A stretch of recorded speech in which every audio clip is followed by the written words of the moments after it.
Oke guys, balik lagi di channel YouTube Jago Pajak bersama gue Reza. Kali ini gue akan bahas tentang Perpu 1 tahun 2020 sebagaimana telah diundangkan ya di Undang-Undang Nomor 2 tahun 2020. Sebenarnya ini udah lama guys peraturan ini. Cuman gue belum menyampaikan di channel YouTube Jago Pajak, dan kebetulan karena baru keingetan juga kemarin kita baru selesai bahas Omnibus Law. Dan sebenarnya kalau kita lihat di RUU Omnibus Law dengan Omnibus Law khususnya di klaster perpajakan itu ada sedikit perbedaan, di mana di RUU-nya itu memasukkan penurunan tarif PPh badan serta adanya pengenaan pajak untuk perdagangan melalui melalui sistem elektronik. Nah, kenapa dua itu jadi gak ada di Undang-Undang Omnibus Law? Karena dimasukkan ke dalam Undang-Undang Nomor 2 tahun 2020 atau di Perpu Nomor 1 tahun 2020 yang sebenarnya telah diundangkan sebelum adanya Undang-Undang Omnibus Law seperti itu. Jadi sebenarnya Perpu 1 tahun 2020 ini apa? Ini adalah kebijakan keuangan negara dan stabilitas sistem keuangan untuk penanganan pandemi COVID-19 dan atau dalam rangka menghadapi ancaman yang membahayakan perekonomian nasional dan atau stabilitas sistem keuangan. Dan yang gue akan bahas di sini hanya yang berkaitan dengan kebijakan perpajakan saja. Nah, ini latar belakangnya kita skip dulu. Jadi sebenarnya kalau kita lihat di Perpu Nomor 1 tahun 2020 ini itu ada tiga guys. Tiga sub bagian. Tiga bagian. Yang pertama adalah kebijakan keuangan negara, yang kedua adalah kebijakan di sektor keuangan, serta yang ketiga adalah perlindungan hukum. Nah, dari tiga bagian tadi, untuk kebijakan keuangan negara ada satu sub bagiannya, yaitu yang terkait dengan perpajakan, yaitu insentif dan relaksasi di bidang perpajakan, yaitu di nomor 2 ini guys. Yang lain banyak ya, ada terkait APBN, terkait dengan program pemulihan ekonomi nasional dan seterusnya.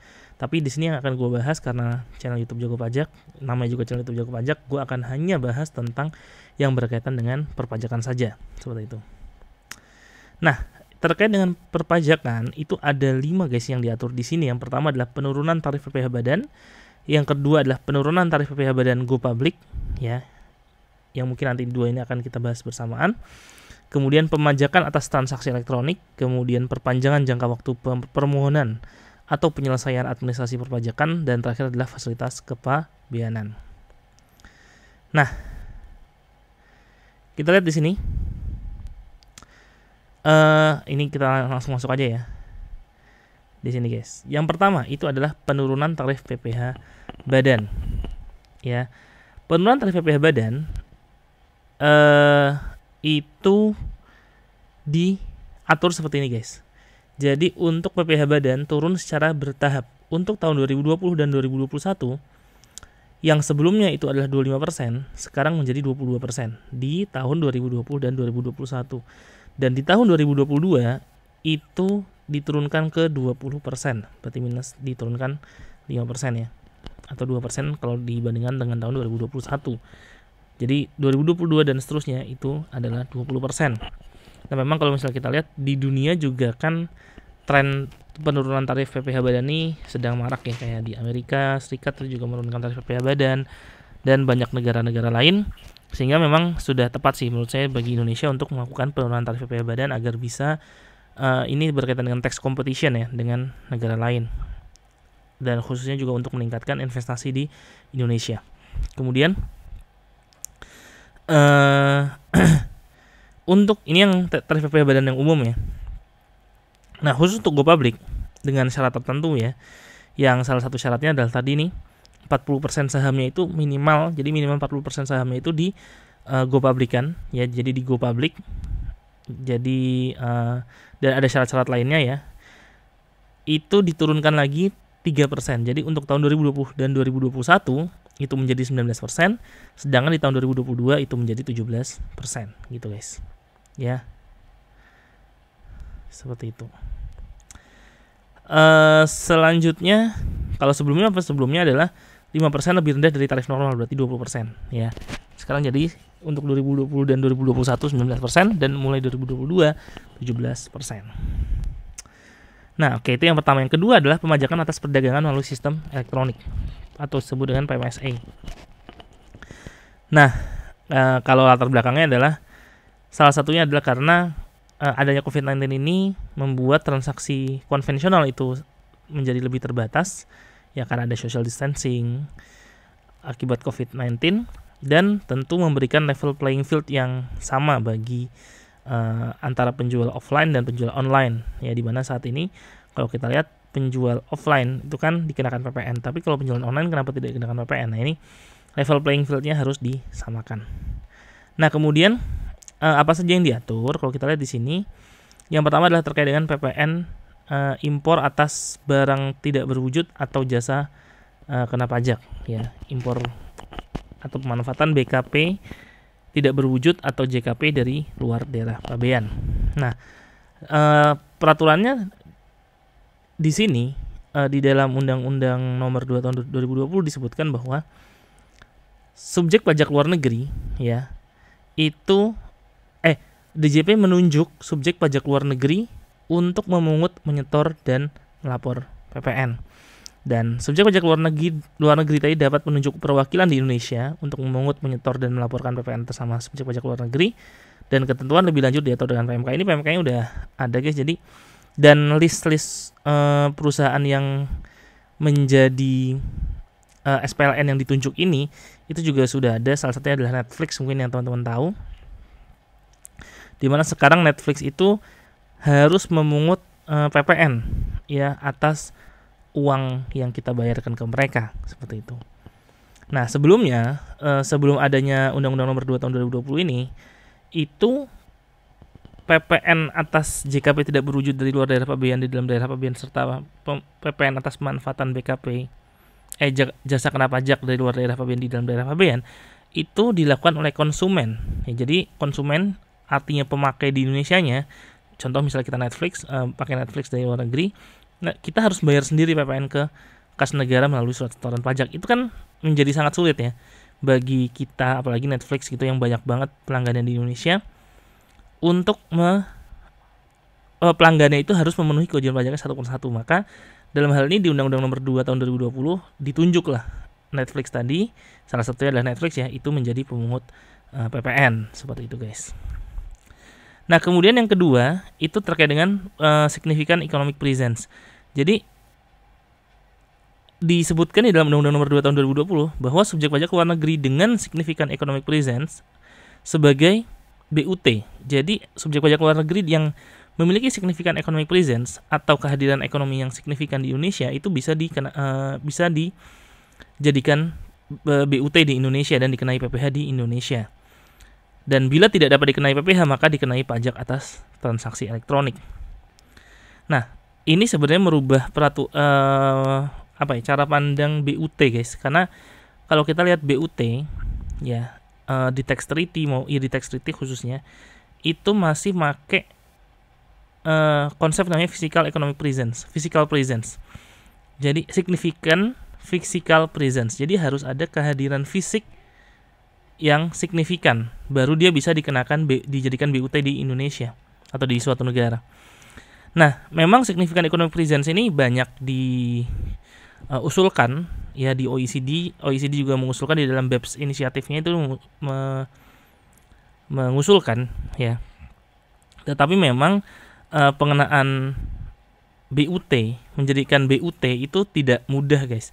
Kenapa? Karena memang ini kan berkaitan dengan pajak yang akan dikenakan di Indonesia atau di luar negeri seperti itu. Sehingga perlu adanya konsensus global. Nah, sehingga Indonesia sendiri meskipun sudah ada Undang-Undang Nomor 2 Tahun 2020 ini belum bisa menerapkan ini. Ya karena kita harus, sebagaimana yang terakhir juga seingat saya pernah dijelaskan oleh Menteri Keuangan bahwa kita harus menunggu konsensus global terlebih dahulu untuk penerapan significant economic presence ini. Yang mana konsensus globalnya sendiri akan dimulai di kemarin rencananya di Desember 2020, tapi sepertinya tidak jadi, sehingga mungkin konsensus globalnya akan kita lihat nanti lah kapan konsensus globalnya akan diselenggarakan seperti itu. Nah di sini bila tidak dapat dikenai PPh maka dikenakan pajak atas transaksi elektronik. Ini juga menunggu konsensus global semua guys terkait dengan significant economic presence serta pajak atas transaksi elektronik. Nah, karena di sini kalau kita lihat pajak transaksi elektroniknya itu diatur dengan PP dan PP-nya itu belum ada. Ketentuan signifikan economic presence diatur dengan PMK. Ya, tapi ini lagi-lagi menunggu adanya konsensus global. Nah, kalau nanti konsensus globalnya sudah ada dan ditetapkan bahwa boleh pakai signifikan economic presence, nah maka signifikan economic presence tadi itu dilihat dari jumlah penjualan di Indonesia, omset konsolidasi grup, jumlah pengguna aktif media digital, dan lain-lain. Jadi menggunakan tiga ini, tapi nanti mungkin ketentuan signifikan economic presence-nya kita lihat lagi di PMK yang akan dibuat nanti setelah adanya konsensus global. Konsensus global ya. Kemudian selanjutnya, nah di sini juga diatur mengenai sanksi bagi pedagang luar negeri atau penyedia jasa luar negeri serta penyelenggara perdagangan melalui sistem elektronik kalau misalnya tidak memenuhi ketentuan, ya, pemenuhan kewajiban perpajakannya tidak memenuhi ketentuan, maka akan ada sanksi. Sanksinya apa? Yang pertama bisa sanksi administrasi sesuai dengan Undang-Undang KUP, bisa juga pemutusan akses oleh Menkominfo atas permintaan Menteri Keuangan, serta pemutusan akses dilakukan apabila subjek pajak luar negeri setelah ditegur tetap tidak memenuhi ketentuan dalam jangka waktu yang ditentukan dalam teguran. Jadi ada teguran dulu sebelum adanya pemutusan akses tadi, guys. Nah, kemudian salah satu yang diatur juga di Undang-Undang Nomor 2 Tahun 2020 adalah adanya penetapan penagihan dan upaya hukum atas pengenaan PPN, PPH atau pajak transaksi elektronik sesuai dengan Undang-Undang KUP. Jadi pajak ini tadi ya, baik PPN yang tadi dipungut oleh PMSE dan seterusnya tadi itu bisa ditetapkan ya, artinya melalui SKP, kemudian bisa dilakukan upaya penagihan serta upaya hukum atas pengenaan PPN, PPH serta pajak atas transaksi elektronik sesuai dengan Undang-Undang KUP gitu, guys. Nah, yang ketiga yang diatur juga di Perpu 1 tahun 2020 atau Undang-Undang Nomor 2 tahun 2020 disebutkan bahwa di sini adanya perpanjangan pengajuan keberatan oleh wajib pajak, yang mana keberatan yang tadinya 6 bulan itu diperpanjang menjadi 9 bulan. Dan ini memberikan waktu yang cukup bagi wajib pajak untuk menyiapkan dokumen beserta bukti pendukung bagi wajib pajak yang jatuh tempo pengajuan keberatannya pada periode kahar akibat pandemi COVID-19. Nah, kalau kita lihat di sini, guys, ya, misalnya ada ya SKP misalnya, artinya di sini sebelum periode kahar, misalnya 3 bulannya ternyata pada masuk 3 bulannya itu pada saat sudah periode COVID-19 nih, periode COVID-19, maka keberatan ini bisa dilakukan diperpanjang 6 bulan. Ya, jadi yang tadinya 3 bulan, hanya 3 bulan, setelah 3 bulan berarti dia nggak bisa mengajukan keberatan lagi. Sekarang diperpanjang menjadi 9 bulan. Jadi selama waktu 9 bulan itu dia masih bisa mengajukan keberatan atas SKP yang diterimanya atau pemotongan-pemotongan yang diterima oleh si wajib pajak. Gitu, guys. Kemudian juga ada perpanjangan penyelesaian oleh DJP. Jadi ini memberikan waktu yang cukup bagi wajib pajak dan atau DJP untuk menyampaikan tanggapan, melakukan pembahasan bersama serta melakukan penelitian dan pemeriksaan. Nah, maka kalau kita lihat di sini apa aja yang diperpanjang? Yang pertama adalah permohonan restitusi melalui pemeriksaan yang sebelumnya itu 12 bulan diperpanjang menjadi 18 bulan. Permohonan keberatan artinya penyelesaian ya atas permohonan keberatan itu yang tadinya 12 bulan menjadi 18 bulan. Kemudian permohonan penyelesaian atas permohonan pengurangan sanksi atau penghapusan sanksi administrasi yang tadinya 6 menjadi 12 bulan, serta penyelesaian atas permohonan pengurangan pembatalan ketetapan pajak atau pembatalan hasil pemeriksaan dari 6 bulan juga menjadi 12 bulan.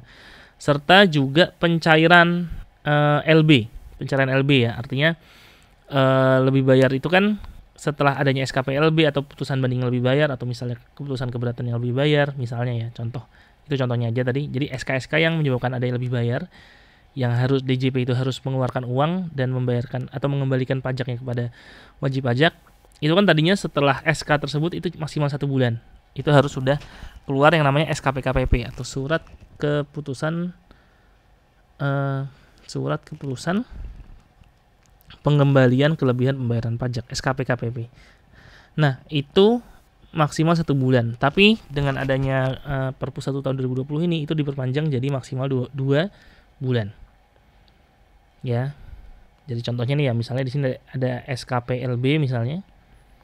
Nah, SKPLB kan harusnya 1 bulan di sini. Harusnya keluar SKP KPP. Tapi karena adanya pandemi COVID-19 ini jadi diperpanjang 1 bulan ya. Jadi maksimal 2 bulan baru keluar SKP KPP-nya. Seperti itu guys, maksimal 2 bulan. Oke, kemudian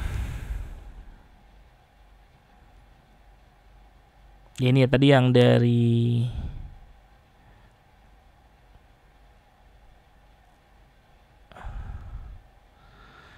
ini berkaitan dengan jatuh tempo penerbitan SKP yang tadinya 12 bulan menjadi 18 bulan ya untuk SKP, serta keberatan juga dari 12 bulan diperpanjang menjadi 18 bulan. Ya ini contohnya guys. Nah kemudian fasilitas kepabeanan juga diberikan fasilitas kepabeanan. Jadi di Perpu ini memberikan kewenangan kepada Menteri Keuangan untuk memberikan fasilitas kepabeanan selain yang diatur dalam pasal 25 ayat 1 dan pasal 26 ayat 1 pada Undang-Undang Kepabeanan, selain yang bersifat positif list. Ini terkait dengan fasilitas kepabeanan. Nah, oke, kira-kira itu guys yang bisa gue sampaikan di video kali ini. Semoga apa yang gue sampaikan bisa bermanfaat. Jangan lupa like, subscribe, dan komen di channel YouTube Jago Pajak. Dan apabila kalian merasa video ini bermanfaat, silahkan di-share di seluruh sosial media yang kalian miliki. Jangan berhenti di kalian.